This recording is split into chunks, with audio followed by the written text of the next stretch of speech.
안녕하세요. 제2의 인생 황혼이혼 진행자 조한나 변호사입니다. 결혼 후 자신의 이름을 잃어버린 채 누군가의 남편, 아내, 부모로 불리며 살아온 세월. 더 늦기 전에 나라는 존재를 찾으려는 분들이 어렵게 내린 결정 황혼이혼. 제2의 인생 황혼이혼에서는 황혼이혼에 관한 다양한 사례와 함께 법률 지식을 전해드립니다. 오늘 이 시간에는 황혼이혼 시 이 특유재산은 어떻게 분할이 되는지에 대해서 설명을 드리고자 합니다. 많은 분들이 내가 부모로부터 받은 재산, 증여가 됐든 유증이 됐든 상속이 됐든 이것은 절대 이혼할 때 상대방한테 줄 수 없다. 또는 내가 혼인 전부터 가지고 있었던 재산인데 상대방 배우자는 하나도 기여한 게 없으니 이 또한 한 푼도 줄 수 없다 라고 하시는 분들이 계십니다. 이러한 재산들, 즉 혼인 전부터 가지고 있던 재산 또는 혼인 중이라도 본인 명의로 취득한 재산, 그 본인 명의로 취득한 재산의 출처가 부모로부터 증여나 상속, 유증 등을 통해서 취득하게 된 이러한 재산을 특유재산이라고 합니다. 원칙적으로 특유재산은 재산분할 대상에 포함이 안 되긴 하는데요. 예외적인 경우에 특유재산이 재산분할 대상에 포함이 되기도 합니다. 특히 황혼이혼은 대부분 혼인 기간이 장기간이기 때문에 이러한 특유재산이 재산분할 대상에 포함될 가능성이 훨씬 높고 그러다 보니 이혼소송에서도 첨예하게 다툼이 되는 쟁점 중에 하나입니다. 먼저 첫 번째 사례를 살펴보겠습니다. 혼인기간이 이제 30년이 넘은 황혼이혼입니다. 이제 배우자의 특유재산이 과연 재산분할 대상에 포함이 될까에 대해서 이슈가 됐던 사안인데요. 결과적으로 이제 특유재산이 당연히 재산분할 대상에 포함되었을 뿐만 아니라 이에 대해서 40%의 기여가 인정됐습니다. 사실 좀 이례적이긴 합니다. 그러니까 특유재산은 일반적으로 혼인 중에 두 사람의 노력에 의해서 형성된 재산에 비해서 기여도를 인정하는 그 비율이 좀 적은 것이 통상적입니다. 왜냐하면 재산분할의 기여도라는 것은 재산의 형성, 유지, 증식에 기여가 있는 부분들을 종합적으로 판단하는 것인데요. 이러한 특유재산은 형성에 기여가 없다라는 특징이 있습니다. 혼인 중에 두 부부가 함께 이룩한 재산인 경우에는 형성에도 기여가 있죠. 그런데 특유재산은 일단 형성에 기여가 없습니다. 왜냐하면 이 형성의 출처가 이 배우자가 아닌 거죠.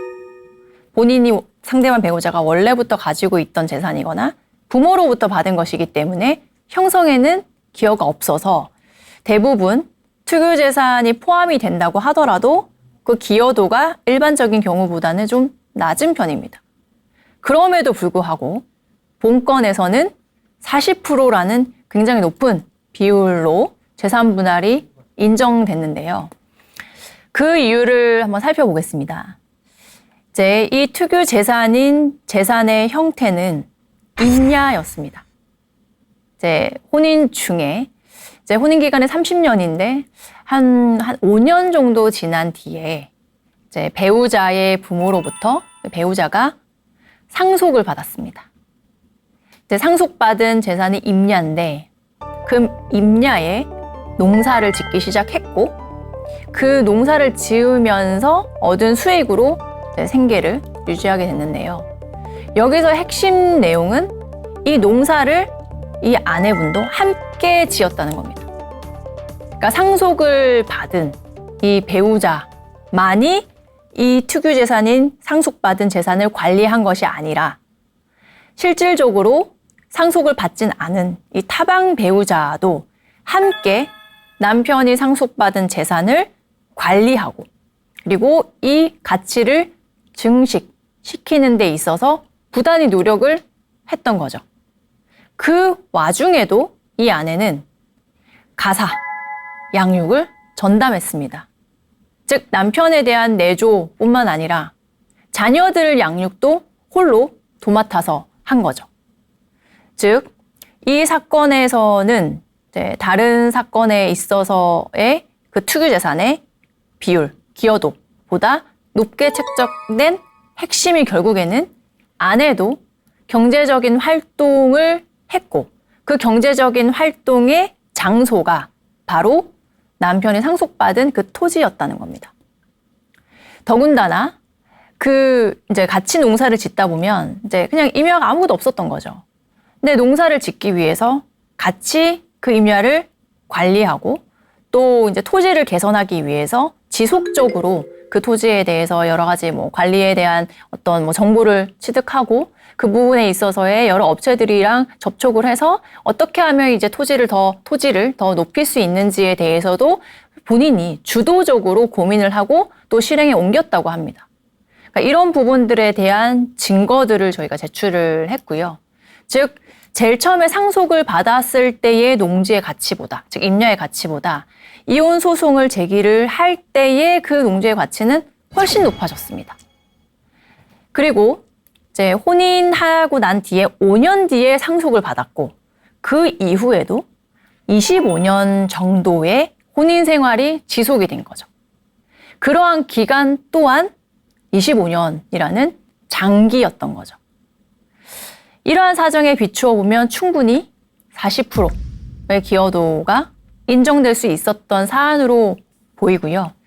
만약에 혼인 기간이 좀 더 길었다면 50%까지도 될 수 있었을 수도 있었던 사안인 것으로 보입니다. 그리고 이제 이 임야 외에 재산 분할의 하나의 부동산이 더 포함이 됐는데요. 그거는 상가 건물입니다. 상가 건물 한 채도 재산 분할 대상에 포함이 됐는데 이제 상대방은 이 상가 건물도 특유 재산이라며 재산 분할 대상에서 제외되어야 된다고 주장을 했습니다. 그 이유는 이 상가 건물 자체는 상속을 받은 재산이 아닙니다. 그런데 이제 그 임야에서 농사를 지으면서 얻은 수익으로 이 상가 건물을 매수를 했습니다. 피고 명의로, 즉 남편 명의로 매수를 했는데요. 그러면 이제 이 과연 상가 건물이 특유 재산이냐 아니면 혼인 공동 재산이냐가 여기서의 쟁점이 됐습니다. 왜냐하면 이 상가 건물은 이제 이혼하기 한 5년 정도 전에 매수를 한 거라서 사실상 유지된 기간이 좀 짧습니다. 그 특유 재산이 재산 분할 대상에 포함이 되려면 그 이후에 기간도 굉장히 중요한 요소인데 본건에서 이 상가 건물은 매수를 한 지 한 5년 정도밖에 안 된 거죠. 그러면 단기에 속하거든요. 아까 임야는 25년 동안 부부가 같이 관리를 했기 때문에 설령 특유 재산이라 하더라도 예외적으로 재산 분할 대상에 포함될 수 있는 요건을 충분히 충족한 건입니다. 그런데 이 상가 같은 경우는 너무 기간이 짧기 때문에 만약에 이 상가가 특유 재산이라고 판단이 된다면 재산 분할 대상에 포함이 안 될 여지도 있는 거죠. 그래서 본건에서 이제 저희가 주장했던 부분은 이 상가 건물 또한 특유 재산이다라는 상대방의 주장을 잘못했다. 이 상가 건물은 혼인 공동 재산이다라고 주장을 했습니다. 왜냐하면 임야는 그 배우자의 부모로부터 상속받은 재산이니까 특유 재산이다라는 부분에 대해서 인정을 하지만 그 임야를 관리하고 그 임야에서 농사를 같이 짓고 그로 인해서 발생한 수익으로 이 상가 건물을 매수를 한 거죠.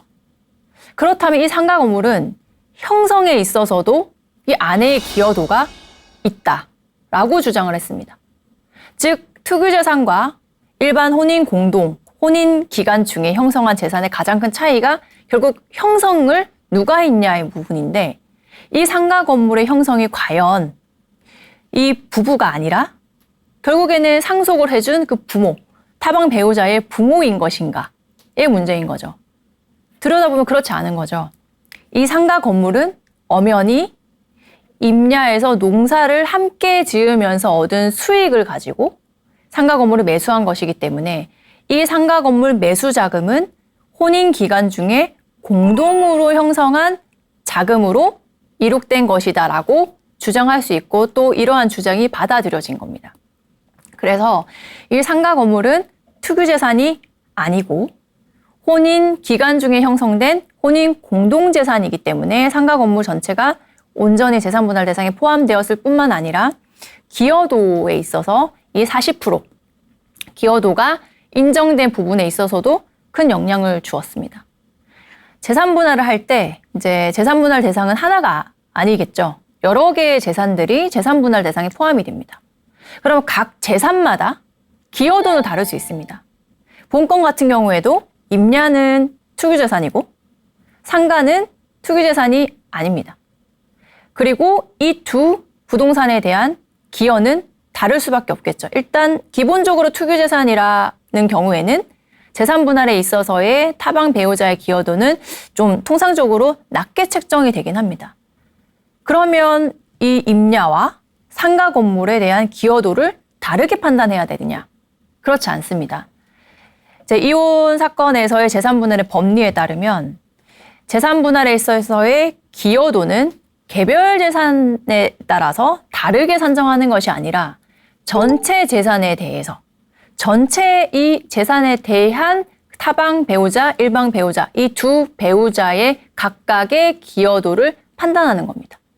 즉 A, B, C, D 재산이 있는데 A에 대한 기여도는 5대 5고 B라는 재산에 대한 기여도는 4대 6이고 이렇게 개별적으로 판단하는 것이 아니라 A, B, C, D 전체에 대해서 총체적으로 종합적으로 이 재산분할의 기여도가 몇 대 몇인지를 판단하는 것이기 때문에 본건에서도 상가 건물에 대한 기여도는 사실상 투기재산보다 좀 더 높게 책정이 될 수 있었던 부분이 있을 것이고 임야에 대해서는 투기재산이니 재산분할에서 기여도는 좀 낮게 책정이 됐을 수 있겠지만 총체적으로 이제 재산분할 기여도를 판단할 때는 이 두 개의 각각의 기여도를 이제 종합적으로 고려해서 몇 대 몇, 좀 이 건의 경우에는 아내에 대해서는 40%, 그다음에 남편에 대해서는 60%가 인정된 사안입니다. 즉 개별적으로 판단한 것이 아니라 상가, 임야 다 합쳐서 아내의 기여도는 40%고 남편의 기여도는 60%다라고 판단이 된 겁니다. 모든 대부분의 이혼 사건은 이렇게 종합적으로 기여도를 판단하고 있습니다. 그래서 사실 면밀히 분석해서 이 부동산에 대해서는 뭐 특유재산이니까 몇 대 몇이고 이 부동산에 대해 몇 대 몇이니까 뭐 덧셈을 해서 평균을 내고 이렇게 산정을 하는 것이 아니라 판사님이 보시고 대략적으로 이 정도로 이제 기여도를 산정하는 게 좋겠다라고 판단을 하게 됩니다. 이러한 특수성이 있기 때문에 이제 다양한 유형의 재산이 있는 경우에는 이제 변호사가 주장을 각 개별 재산에 있어서 유리하게 주장을 해야 되는 거죠. 그럼 이걸 보고 이제 판사님은 종합적으로 판단을 하게 되십니다. 그리고 이제 본건 같은 경우에 이제 이혼을 결심하게 된 이유는 이제 두 분 간의 종교적인 갈등이 좀 있으셨습니다.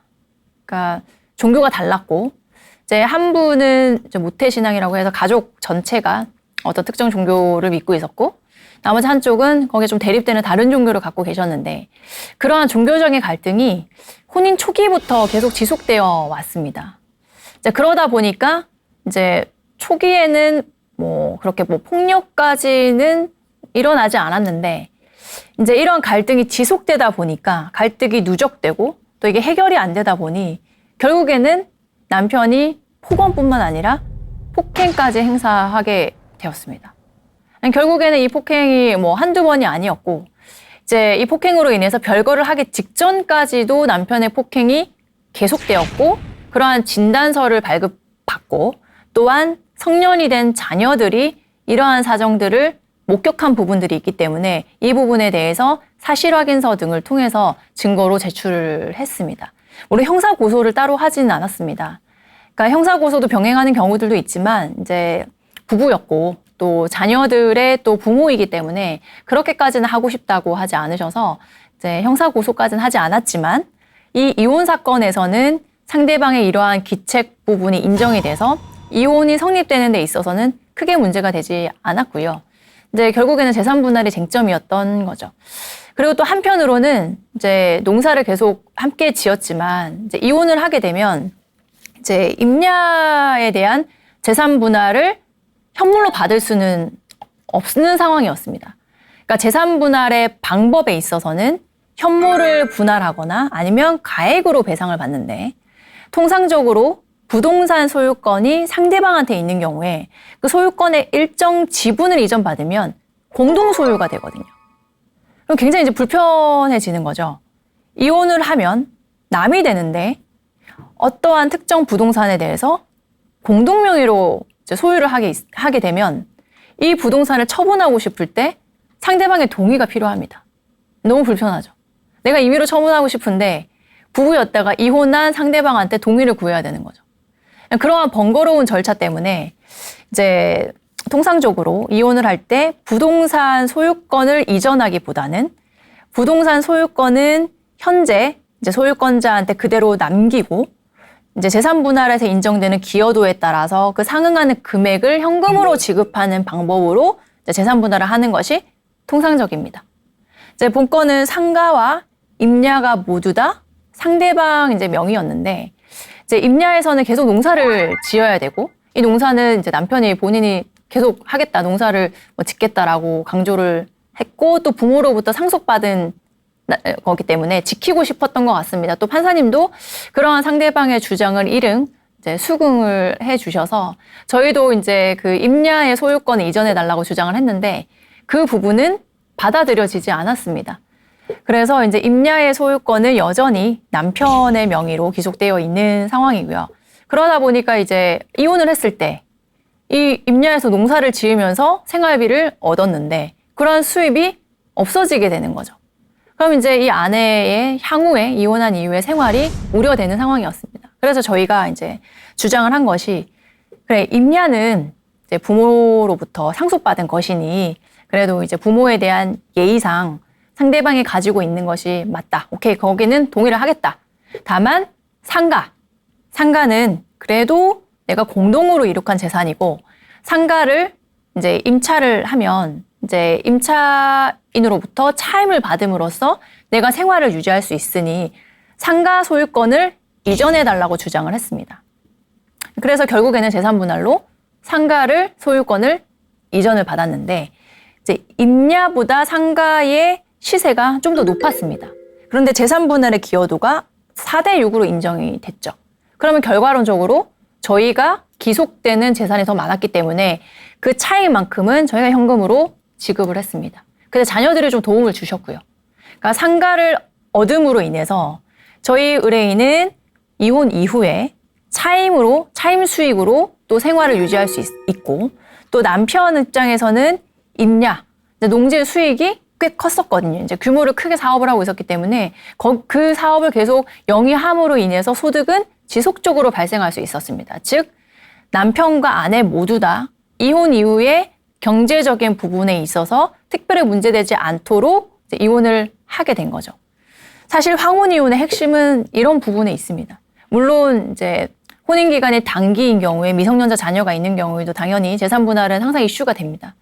이제 황혼 이혼의 경우에는 두 분 다 내가 이 긴 세월 동안에 이제 이 가정을 꾸리고 또 이러한 재산을 형성하는 데 있어서의 나의 기여, 나의 헌신을 계속 생각을 하십니다. 내가 이렇게까지 노력했는데 이렇게 이혼을 하게 되다니 적어도 이 재산은 내가 가져야만 생활할 수 있는데 라는 말씀을 많이 하시거든요. 그래서 황혼 이혼은 특히 이제 또 두 분 다 이미 고령이 된 상태가 많기 때문에 경제적인 부분을 가장 주요하게 생각을 할 수밖에 없습니다. 이미 자녀들은 성년이 됐기 때문에 자녀에 대한 문제는 사실 이슈가 되는 경우는 거의 없기 때문에 결국 재산 분할인 거죠.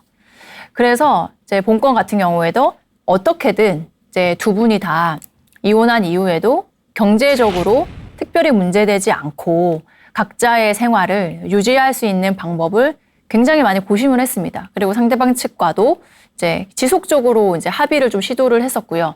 그래서 처음에는 이 상가도 안 주려고 했죠. 이제 상가 수익은 꽤 크기 때문에 이제 서로 그 부분에 대해서는 이제 서로 이제 양보를 안 하려고 했는데 이제 판사님께서도 이제 향후에 각자의 삶에 대해서 좀 초점을 많이 맞추셨고 또 임야는 부모로부터 조상으로부터 받은 대대로 내려오신 상속 재산이고 또 그걸 계속 남편이 가지고 있음으로 해서도 충분히 생활을 유지할 수 있고 근데 이제 아내 입장에서는 농사를 계속 지어왔는데 농사를 같이 지을 수 없으니 이제 막막하다 보니까 그래도 좀 이제 상가의 차임을 받으면 앞으로의 생계에도 크게 지장을 주지 않겠다라고 판단을 하셨고 다만 차익만큼은 현금으로 정산을 해야 되는데 이제 현금으로 정산을 하려면 이제 자금이 없으니까 대출을 받아야 되거든요. 근데 이제 당시에 상가에도 이미 대출이 일정 부분 있었고 그 외에 아내분이 자금을 마련하기에는 아직 경제적 활동을 할 수가 없었기 때문에 추가적인 금융권으로부터 대출을 받기는 어려웠어요. 그러나 다행히도 자녀들이 이제 도움을 주셔서 이제 차익만큼은 상대방한테 정산을 해주고 재산 분할은 잘 마무리가 되었던 사안입니다. 이 사안을 저희가 하면서 굉장히 뿌듯했던 부분이 어쨌든 저희 의뢰인은 아내지만 이제 남편분도 이제 본인이 원하는 대로 삶을 영위하실 수 있고 저희 의뢰인도 원하는 결과를 얻으셔서 저희가 이제 종결되고 난 다음에 좀 마음이 좋았던 그러한 사건입니다. 이 사건 같은 경우에는 혼인 기간이 좀 짧았었습니다. 한 20년 정도 됐었고 이제 증여를 받았던 시점이 한 10년 정도였습니다. 그럼 이제 통상 5년 정도 혼인 생활이 유지된 경우에, 그러니까 증여나 뭐 상속을 받은 이후에 5년 정도 혼인 생활이 지속되면 특유 재산이라 하더라도 재산 분할 대상에 포함되는 경우들이 꽤 있는데 그런 경우는 직접적이든 간접적이든 그 재산의 유지나 증식에 기여가 있어야 됩니다. 그런데 이제 보건 같은 경우에는 특별히 이제 이 일방 배우자가 직접적인 기여를 한 부분이 없었습니다. 즉 이제 이 상속받은 재산이 부동산이었는데 이것도 상가였습니다. 상가였는데 이제 이 상가를 상대방 배우자가 상속을 받은 다음에 특별히 이 상가를 뭐 관리하기 위해서 노력을 한 부분은 없었습니다. 그런데 이제 결과론적으로는 이 재산도 재산 분할 대상에 포함이 됐고 다만 기여도는 한 20% 정도만 인정이 됐습니다. 이제 이 재산이 재산 분할 대상에 포함이 됐던 주요한 이유는 이제 부부가 혼인 생활을 하는 기간 동안에 이제 상속을 받기 전, 즉 부모가 사망하기 전에 이제 이 아내가 그 시부모님을 처음부터 혼인을 했었던 시점부터 같이 봉양을 하면서 살았었습니다. 즉 이제 결국에는 시부모님 모시고 계속 살았던 거죠. 그 남편의 장남이다 보니까 이 부모님을 이제 본인이 모실 수밖에 없었고 결국에는 이제 아내가 부모님까지 같이 봉양을 했었는데 이제 부모님이 사망하기 직전 한 4, 5년 정도는 이제 그 부모님이 한 분이 치매에 걸리셔서 결국엔 그 각종 힘든 굳은 일을 다 할 수밖에 없었습니다. 이제 시부모님의 대소변을 다 받고 그다음에 이제 몸을 가누지 못하니까 간병인으로서의 역할까지도 다 해왔습니다. 당연히 이제 병원에 치료를 받으러 다니고 하는 것들도 결국 전부 다 이 며느리가 도맡아 했고요. 그 과정에서 당연히 가사, 양육 전부 다 이제 이 아내분이 하셨던 거죠. 이제 그러다 보니까 이제 이 상속받은 재산의 형성에 기여가 없냐. 이 부분에 대해서 저희가 좀 주장을 많이 했었습니다. 물론 시부모님으로부터 남편이 받은 재산이니까 형성의 기여가 없다라고 볼 수도 있죠.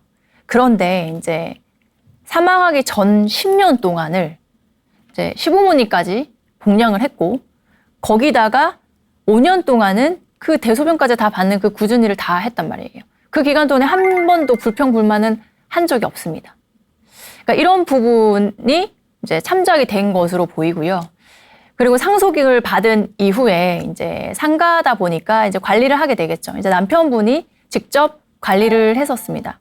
그 과정에서 상가 건물을 직접적으로 이 아내분이 관리를 한 것은 없었습니다.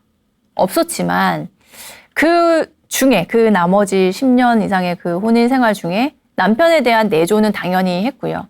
그 다음에 이제 가사, 양육을 했던 부분이 어느 정도는 반영이 되어서 이 특유재산의 유지나 증식에 기여가 있다라고 판단을 해 주신 겁니다. 물론 이제 기여도 부분은 이제 이 상가의 금액이 꽤 컸고 이제 유지나 증식에 있어서 직접적인 기여는 없다 보니까 기여도 자체의 비율은 좀 낮게 책정된 부분은 있습니다. 그리고 혼인 생활이 이제 20년이다 보니까 크게 장기는 아니었던 거죠. 그리고 이제 상속을 받은 이후의 기간도 중요한데 그 이유가 10년이기 때문에 통상적으로 황혼 이혼의 케이스에서 부모님으로부터 증여나 상속을 받은 뒤에 한 20년 이상 혼인 생활을 지속했던 케이스에 비하면 좀 단기간 이제 지속됐던 부분이 있다 보니까 기여도에 있어서는 다소 적게 인정된 부분이 있습니다. 그리고 이제 본 사례 같은 경우에는 이 상가 외에 다른 재산이 없었습니다. 즉 앞서 제가 설명드렸던 사례에서는 이제 특유재산 외에 혼인 기간 중에 형성했던 재산이 같이 있었습니다. 그러면 기여도 부분을 종합적으로 고려하기 때문에 이제 혼인 공동으로 형성한 재산에 대한 기여도는 당연히 높을 수밖에 없죠. 그러다 보니까 전체 재산 분할에 있어서의 기여도가 당연히 높아질 수밖에 없습니다. 근데 이제 본 사안 같은 경우에는 재산이 특유재산밖에 없었습니다. 그러다 보니까 이제 재산 분할의 기여도를 파악할 때 이제 혼인 공동 재산도 있었더라면 그 재산에 대한 기여도는 높으니까 전체적으로 했을 때는 특유재산에 대한 기여만 있는 경우보다는 좀 더 높게 책정이 될 수 있었을 텐데 이제 본건 같은 경우에는 특유재산 말고는 형성된 재산이 사실상 없었습니다. 이제 그러다 보니까 이제 재산 분할에 있어서 다소 기여도가 낮게 책정된 부분이 있었던 것으로 보이고요. 그래서 이제 사례에 따라서 너무나도 다양한 요소가 각각의 혼인 생활에 이제 차이가 있기 때문에 어떤 경우는 무조건 이러하다, 어떤 경우는 이러하다라고 사실 단정할 수가 없는 부분들이 너무나도 많습니다. 이 두 가지 사례만 비교해 보더라도 충분히 그런 부분들을 확인할 수 있습니다. 이제 또 다른 제가 기억에 남는 이제 사건은 이제 선산이라는 이제 부모로부터 대대로 집안 대대로 내려오는 이제 재산을 상속받은 건인데 이제 이 건도 선산 외에 이제 다른 상속 재산도 있었습니다. 즉 여러 개의 특유 재산이 있었는데 그 특유 재산의 특성에 따라서 달리 판단된 사례입니다. 이제 결과를 먼저 말씀드리면 선산은 이제 특유 재산의 성격이 좀 강한 거죠. 즉 조상 대대로 내려오는 재산일 뿐만 아니라 그 관리 또한 후손들이 하게 되어 있습니다. 근데 이러한 선산을 재산 분할 대상에 포함을 시키면 사실상 그 선산의 본질적인 의미가 훼손될 수 있는 거죠. 그래서 본건에서 선산은 특유재산 원칙에 따라서 아예 재산 분할 대상에서 제외됐습니다.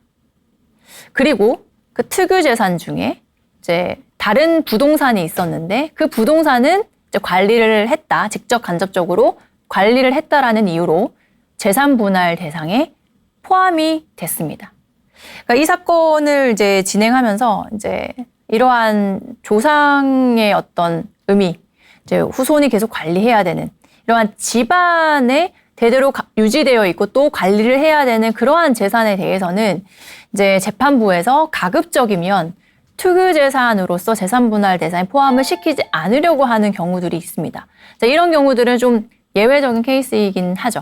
그러니까 일반적으로 특유재산이라 하더라도 상속이나 증여를 받은 이후에 이제 혼인 기간이 10년 이상 지속되거나 5년 또는 10년 이상 지속되고 또 그 기간 중에 직접적으로 같이 관리를 하든지 아니면 직접적으로 관리를 하지 않더라도 가사나 양육이나 이러한 간접적으로라도 기여를 했다라면 특유재산이라 하더라도 재산분할 대상에 포함시켜주는 경우들이 좀 더 많은 편이긴 하나 이제 본건 같은 경우에는 이 선산이라는 특수성 때문에 재산분할 대상에는 아예 이제 포함시키지 않고 이제 이거는 재산분할 대상에 이제 산정이 안 된 거죠. 그래서 이 선산에 대해서는 이제 재산분할에 있어서 이제 제외가 되다 보니까 상대방 배우자의 명의로 그대로 지속이 됐었습니다. 그러면 사실상 재산분할 대상이 이제 축소가 될 수밖에 없거든요. 그러면 이제 의뢰인 입장에서는 억울하다. 이 선산이 가치가 높은데 이거 제외하면 사실상 얼마 되지도 않고, 그리고 선산이 몇 년 동안 유지될 수 있었던 것도 사실 내가 기여를 했던 부분이 있다. 내가 배우자로서 어떻게든 노력을 했던 부분이 있기 때문에 선산이 유지된 부분이 있는데 너무 억울하다. 이제 그런 부분들을 좀 강하게 어필을 하긴 했습니다. 그래서 이제 본건 같은 경우에는 선산은 제외됐지만 이제 나머지 부동산에 있어서의 기여도가 이제 50%로 인정이 됐습니다. 즉, 이제 판사님은 재산분할 대상으로도 조정을 하고요. 재산분할 기여도로도 조율을 하십니다. 즉, 선산을 포함시키기에는 이제 여러 가지 특수성 때문에 그렇게 하실 수 없는 대신에 나머지 투기재산을 재산분할 대상에 포함시키면서 동시에 그에 대한 기여도를 높게 책정을 했던 거죠. 그리고 이제 그 부동산은 이제 상가였는데 그 다른 산이랑 좀 차이점은 그 부동산을 직접적으로 이분이 관리를 했습니다. 예를 들면 이제 임차인으로부터 차임을 받고 또 차임을 지급하라라고 고지를 하고 또 임대차 계약을 체결하고 또 새로운 임차인을 받고 그다음에 그 외에 관리, 이제 뭐 경비 업무나 나머지 뭐 인테리어라든지 아니면 보수 작업이라든지 그런 부분들을 모두 다 이분이 전부 다 관리를 했었습니다. 즉 직접적으로 개입을 하신 거죠. 그러니까 이런 부분은 사실상 특유재산이라 하더라도 상대방 배우자의 특유재산이라 하더라도 재산분할 대상에 포함시키기 위한 굉장히 핵심적인 요소 중에 하나입니다. 그래서 이제 혼인 기간 중에 내가 뭐 이혼을 좀 생각하시는 분이 계시다면 특유재산이 있다. 상대방 배우자의 특유재산, 즉 증여 또는 상속을 받은 재산이 있다. 그러면 그 부분에 대한 뭐 유지나 뭐 관리에 있어서 또는 재산의 증식에 있어서 내가 직접적으로 기여를 하는 것이 이제 나중에 재산 분할을 할 때의 유리한 요소가 될 수 있고요. 그리고 직접적인 또는 간접적인 기여를 하는 것 외에 이를 입증할 수 있는 자료를 수집하는 것 또한 중요합니다. 예를 들면 뭐 계약서를 작성할 때 4명이가 아니라 하더라도 뭐 위임장을 받거나 그 위임인으로서 계약서에 날인을 하거나 그런 부분들을 남겨두시고 그다음에 뭐 임차인이랑 서로 통화를 하거나 아니면 문자를 지속적으로 주고받았던 내역들 남겨두시고 관리업체랑 소통을 하면서 그 관리에 관련돼서 내가 계약을 체결하거나 이거에 대한 뭐 거래를 하거나 이런 부분에 대해서 증거를 남겨두시고 뭐 통화 녹음 내역도 좋고요. 아니면 문자네요. 그다음에 계산서, 뭐 영수증 이런 부분들, 뭐 계좌 이체한 내역들 이런 부분들을 남겨두셔서 내가 상대방의 특유재산이긴 하지만 뭐 유지나 증식에 있어서 적극적으로 기여했다라는 주장을 할 때의 증거로서 활용하시면 됩니다. 그리고 이제 투자를 했다. 내가 이제 이 특유재산 예를 들면 매도를 했어요. 그럼 그 매도 자금을 가지고 새로 투자를 했단 말이죠. 그러면 그 투자처를 알아보고 새로운 재산에 대한 계약을 체결한 거 이런 부분에 있어서도 내가 기여를 했다라고 볼 수 있는 부분이기 때문에 충분히 증거를 남겨두셔야 됩니다. 그러니까 어떤 의뢰인들은 내가 이제 배우자가 이제 뭐 매수 자금 현금이나 아니면 뭐 부동산을 상속이나 증여를 받았는데 내가 그 자금을 가지고 이제 운용을 한 거죠. 운용을 한 것도 사실상은 기여거든요. 운용을 해서 이 자산을 뭐 2배 또는 3배로 증식을 했어요. 그럼 그 부분에 대해서 주장을 하시는데 증거가 없는 경우들이 많습니다. 그러니까 뭐 내가 투자처를 알아봤다. 아니면 이제 부동산을 매수를 할 거니까 공인중개사를 여러 명 만나보고 뭐 임장을 갔다. 내가 직접 임장을 갔다는데 그걸 이제 증거로 안 남겨두시는 거죠. 그러니까 임장을 갔다. 그러면 이런 거를 남겨두려면 내가 거기서 뭐 공인중개사랑 한테 연락을 했던 부분, 뭐 공인중개사랑 문자로 뭐 투자에 대해서 투자처를 알아보는 그런 문자, 뭐 녹음 파일 이런 것들을 가지고 계셔야 되고 또 계약을 할 때도 내가 계약자로서 계약을 하면 더 좋겠지만 뭐 계약자가 아니더라도 위임인으로서 계약을 대리인으로서 계약을 하는 부분에 대해서 증거를 남겨두는 것. 아니면 매수자금의 이체를 내 통장으로 받아서 내가 상대방한테 계좌를 이체하는 내역들. 이런 증거들을 제출하면 굉장히 유리합니다. 그러니까 본건에서도 이제 그런 부분들에 대한 증거 자료가 다행히도 있었기 때문에 내가 상대방 배우자의 이제 특유재산이었지만 이걸 남편이 신경 안 쓰고 있을 때 내가 실질적으로 다 관리를 했다. 라는 부분에 대해서 적극적으로 주장을 했고, 이거에 대한 증거 또한 전부 다 거의 대부분 존재가 되어 있었습니다. 사실은 이렇게 증거가 많은 사건이 흔치는 않습니다. 왜냐하면 이제 황혼 이혼의 경우에는 이제 연세가 좀 있으신 분들이 많은데, 보통은 내가 이혼할 것을 미리 생각하고 이제 뭐 생활을 유지하시는 분들이 그렇게 많지 않거든요. 요즘에는 이제 이혼에 대해서 이제 인식이 많이 바뀌고, 또 이에 대해서 준비를 해야 된다라는 부분에 대해서도 여러 언론 매체들을 통해서 이제 정보가 제공되다 보니까 미리 준비하시는 분들이 많은데, 이제 한 3, 40년 또는 뭐 4, 50년 황혼 이혼을 하시는 분들은 사실은 이러한 정보가 없던 시절에 이제 혼인 생활을 영위했던 분들이시기 때문에 미리 이제 자료를 준비하시지 못하는 분들이 사실 훨씬 더 많습니다. 그러나 이제 지금이라도 이러한 증거들을 준비를 하신다면 나중에라도 이제 내가 직접적으로 관리하고 유지하고 증식에 기여했다. 설령 내가 형성에 기여는 하지 못했다 하더라도 이런 부분에 있어서 나의 기여가 있으니 재산 분할에 있어서 당연히 대상에도 포함되어야 될 뿐만 아니라 기여에 있어서도 내가 충분히 이제 기여했던 부분만큼 인정을 받을 수 있도록 하셔야 될 겁니다. 그렇게 또 하실 수도 있고, 또 최근에도 재판부에서 특유재산은 이제 웬만하면 혼인 생활이 어느 정도 지속이 됐고, 이제 간접적으로라도 기여를 했다면 재산분할 대상에 포함을 시켜주는 추세이긴 합니다. 이제 이러한 선상과 같이 좀 특성이 있는 이제 그러한 재산 외에는 대부분은 다 일정한 요건만 충족이 되면 특유재산에 포함을 시켜주는 경우들이 더 많이 있습니다. 저희가 요즘에 이혼 사건을 하다 보면 이혼을 했다가 이제 좀 따로 살다가 다시 합쳐서 동거를 하다가 다시 혼인신고를 하는 경우들이 있습니다. 그러니까 자녀 때문에 그런 경우들도 있고요. 아니면 이제 일시적으로 갈등이 있어서 화가 나서 뭐 다툼이 있어서 헤어졌다가 이제 따로 살다 보니까 다시 그리워서 합치는 경우도 있겠죠. 그런 경우는 과연 재산 분할이 어떻게 될까? 그리고 그 헤어졌던 기간 중에 형성한 재산은 투유 재산인가? 아니면 혼인 공동으로 형성한 재산인가?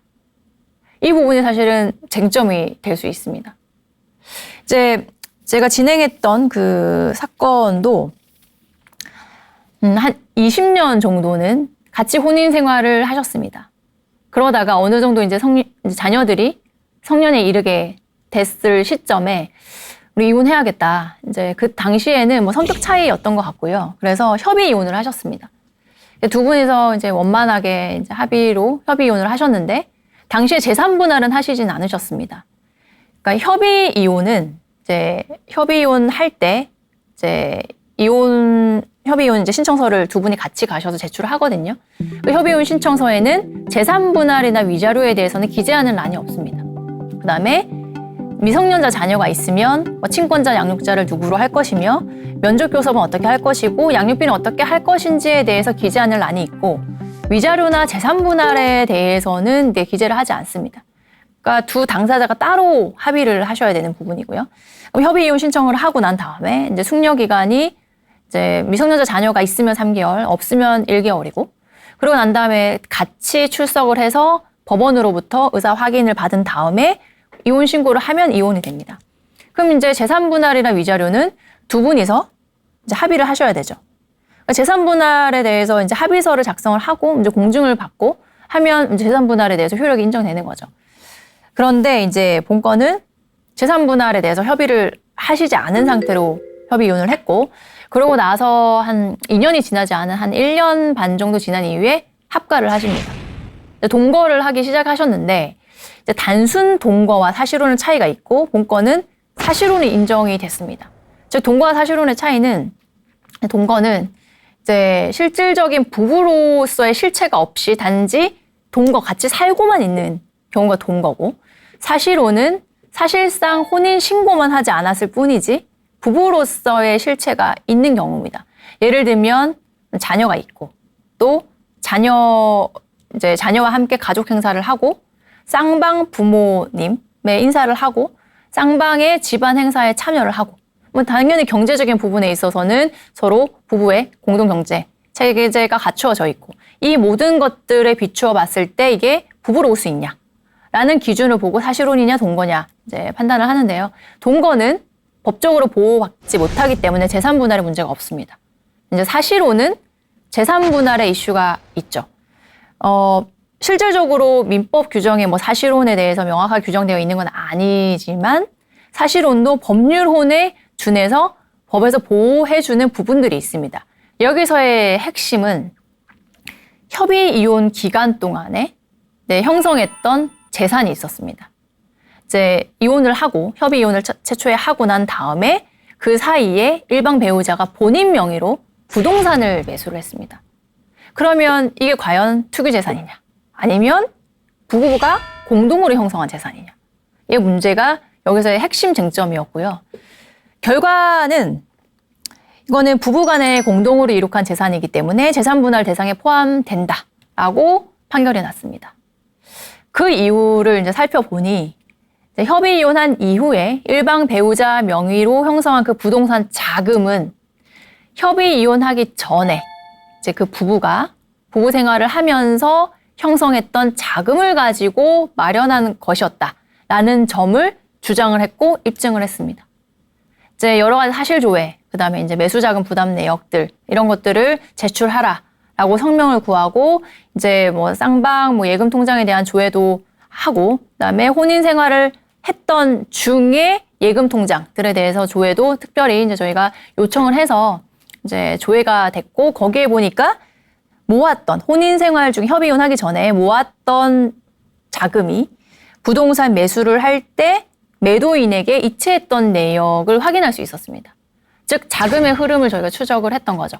그러니까 자금의 흐름을 보니 협의 이혼한 이후에 얼마 지나지 않은 상태에서 부동산을 매수를 했고 그리고 그 통장 내역을 확인해 보니 매수 자금 또한 이전에 공동으로 생활비로 사용했던 통장에서 혼인 기간 중에 형성한 자금이 이체됐던 내역을 확인을 하게 된 겁니다.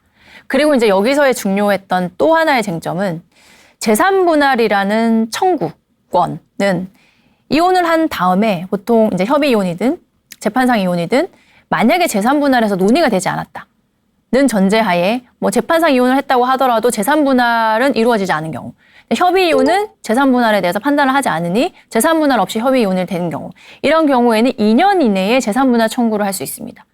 2년이 지나면 재산 분할 청구권을 행사할 수 없는데 다행히도 본 건의 경우에는 협의 이혼을 한 다음에 2년이 지나지 않은 상태에서 다시 사실혼이 시작이 됐고 그 이후에 다시 혼인신고가 된 사안이기 때문에 결국에는 전체적으로 본다면 재산분할 청구권이 소멸되지 않은 상태로 최초 혼인신고를 했던 시점부터 지금 그러니까 협의 이혼을 하고 사실혼을 형성하고 다시 혼인을 했던 이 혼인신고일 이후에 혼인 종료 시점 이 전체를 혼인 기간으로 해서 재산분할 청구권을 행사할 수 있었고 그리고 재산분할에 있어서의 기여도 또한 이 전체 혼인 생활을 기준으로 해서 기여도가 산정된 사안입니다. 즉 재산분할 대상에 대해서도 투기재산 있냐 아니냐의 이슈가 있었고 그 기여도에 있어서의 기준이 된 혼인생활 기간도 전체냐 아니면 이후에 새롭게 혼인신고를 했던 시점이냐 아니면 사실혼부터냐라는 기간에 있어서도 이슈가 됐던 사안입니다. 이런 경우들이 생각보다 비일비재합니다. 그러니까 다시 이제 합치고 다시 이혼을 하고 물론 합치고 난 다음에 이혼을 하지 않고 잘 사시는 분들은 저희에게 오지 않으셨겠죠. 그러니까 그런 분들이 더 많기를 기대를 하고요. 이제 다만 그렇게 다시 재결합을 했음에도 불구하고 이전의 문제가 다시 해소되지 않은 경우에는 어쩔 수 없이 이혼을 할 수밖에 없고 결국엔 재산분할 이슈가 있는데 이 사안처럼 이전에 이혼을 했었을 때 재산분할에 대해서 해결을 하지 않았다라면 결국에는 전체 혼인 생활에 있어서 재산분할이 다시 논의가 될 수밖에 없다라는 점이 이제 이 사례를 통해서 확인할 수 있는 부분입니다. 부부는 이와 같이 인생이라는 여행길을 평생 함께 걷고 또 고락을 함께 나눈 동행자입니다. 이제 황혼이혼을 생각하시기 전에 이처럼 긴 세월을 함께 해온 깊은 정을 다시 한번 깊이 헤아려 주십시오. 그래도 돌이킬 수 없는 결심이라면 저희 제2의 인생 황혼이혼에서 도움이 되어 드리겠습니다. 저는 다음 주에 다시 찾아오겠습니다. 함께 해주셔서 감사합니다.